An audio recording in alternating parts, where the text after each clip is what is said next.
Hello, ladies and gentlemen. My name is Dietrich, and today we are test driving a 2024 Acura TLX A-Spec.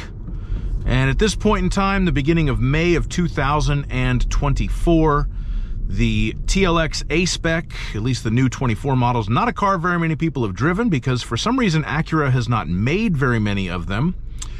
We do now have wireless Apple CarPlay.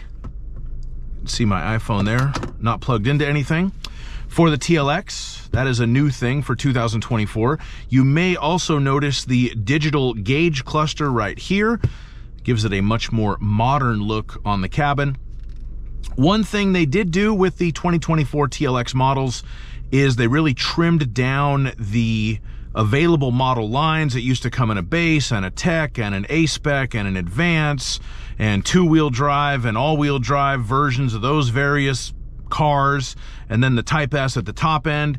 Now it just comes as a front-wheel drive tech, an all-wheel drive A-Spec, which is what this is, and the Type S.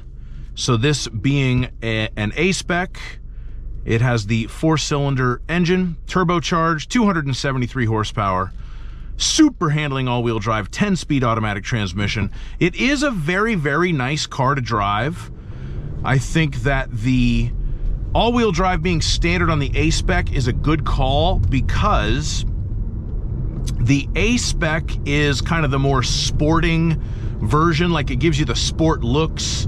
This particular version has, or this particular car, I should say, has red seats and all that kind of fun stuff, and the black trim on the outside and everything else. So for it to have the all-wheel drive, which does give you handling advantages in an Acura on a dry road, is a good call. I think that was a good decision on Acura's part. Simplifying the model line was a good call as well. Unfortunately, the demand for sedans across the board is just pretty weak right now.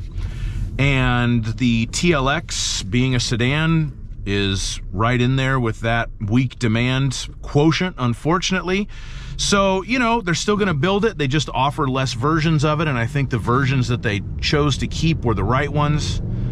The technology package was much more desirable than a base on the older models, and so now that's basically the standard package. And then the A-Spec was popular because of how it looked and the red seat being available and everything else.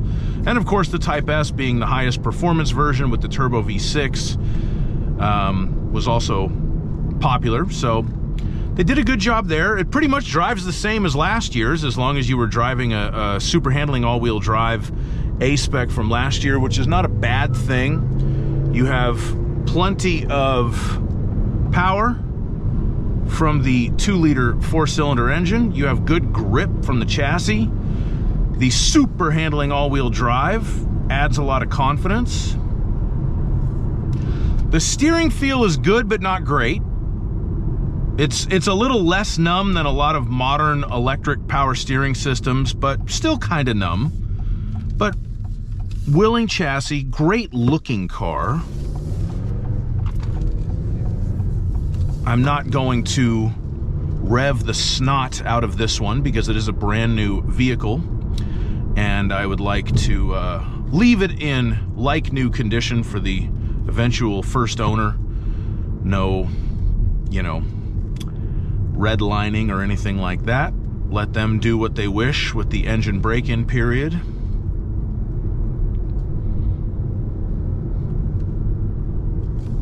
Very responsive, and I can probably now, since yep, there it is. You can pull up a little graphic on the screen that shows what the all-wheel drive system is doing. You can also change, I don't know if the camera will pick this up. If I go to gauge layout, I can look at advanced, which is where I'm at right now, or I can look at crafted, which is like old school. I've never decided which one I like better.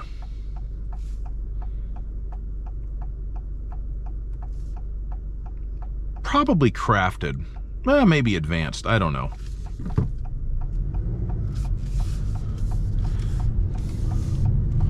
Oh.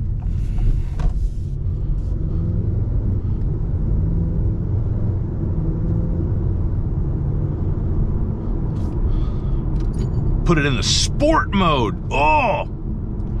In this car, all the sport mode really does is change the throttle response, the transmission response, what the anti-lock braking system and the traction control system do by just a little bit. And it turns the gauges red on the digital gauge cluster, at least the outline of them. If you want adaptive dampers, you have to go all the way up to the Type S. The A-Spec does not include those, so it doesn't do anything to the ride or the handling when you put it in sport. Well, it tightens up the steering just a little bit, but not a whole lot. And then if you go the other way, you put it in comfort mode. I do not drive my personal Acura in comfort mode because to me, it makes it feel slow.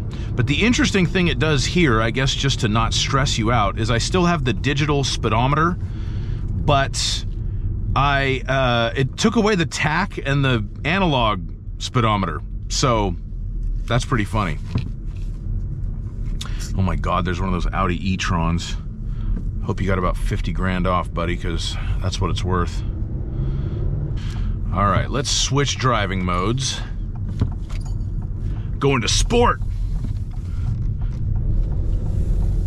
Normally right here I go full throttle, but again, since this is a brand new car, I'm just gonna cruise. But even at very light throttle and not really revving past 3,000, it still gets up to speed nicely.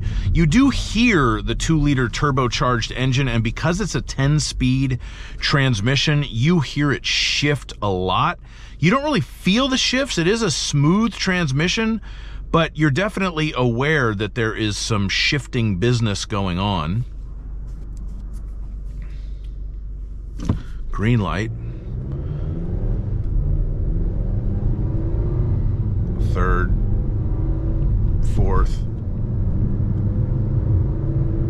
fifth, sixth. It's funny, it goes through all that and it still had 4 more gears to go.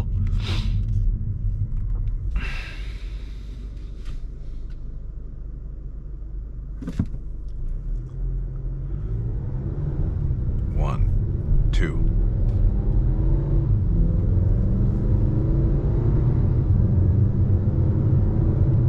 Can hear a little bit of intake noise from the turbo. I like that.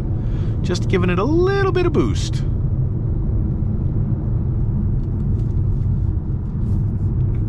I like the Acura TLX. For me, because I'm such a big person, it doesn't quite have enough interior room for me. So that stops me from loving it. But if you are not 6'5"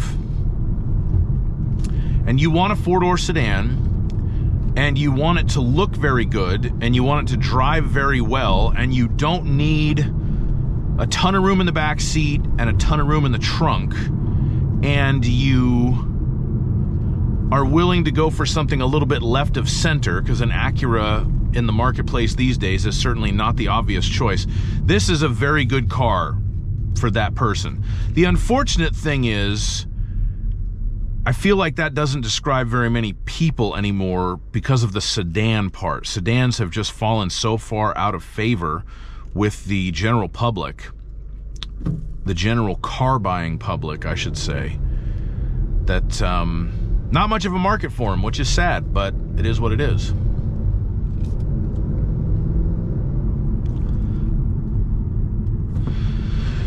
But as far as driving it goes, that's pretty much what I have to say.